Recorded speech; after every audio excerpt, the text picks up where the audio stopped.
జీవితం ఎన్నో ఆశలు మరెన్నో బాధ్యతలు. కానీ 50 ఏళ్ళు వచ్చాక ఎందుకీ వెలితి, ఎందుకీ నిరాశ? భార్యకు గుండె తరుక్కుపోయింది. వెంటనే ఒక సైకాలజిస్ట్ అపాయింట్మెంట్. డాక్టర్ సూటిగా అడిగాడు, మీ సమస్య ఏంటి?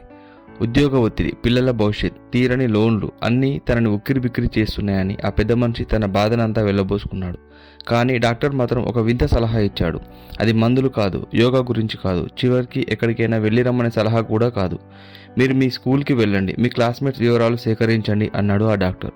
ఆ సలహా విని ఆశ్చర్యపోయిన ఆ పెద్ద మనిషి డాక్టర్ చెప్పినట్టే చేశాడు. ఒక నెల రోజుల పాటు రేయింబవళ్ళు ఫోన్లు వివరాలు సేకరించి మొత్తం 120 పేర్లు. కానీ అతనికి దొరికింది కేవలం 80 మంది వివరాలు మాత్రమే.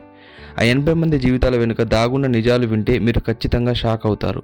మరి ఈ వివరాలన్నీ తెలిసిన తర్వాత ఆ వ్యక్తికి ఏమనిపించింది? డాక్టర్ చెప్పిన ఆ చివరి మాట ఏమిటి? మన జీవితాన్ని మార్చగల ఆ అద్భుత సత్యం ఏమిటి?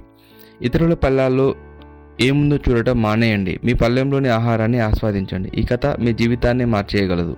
పూర్తి కథ కోసం మా ఛానల్ని ఇప్పుడే సబ్స్క్రైబ్ చేసుకోండి. ఈ వీడియో నచ్చితే లైక్ చేయండి, మీ స్నేహితులతో షేర్ చేయండి.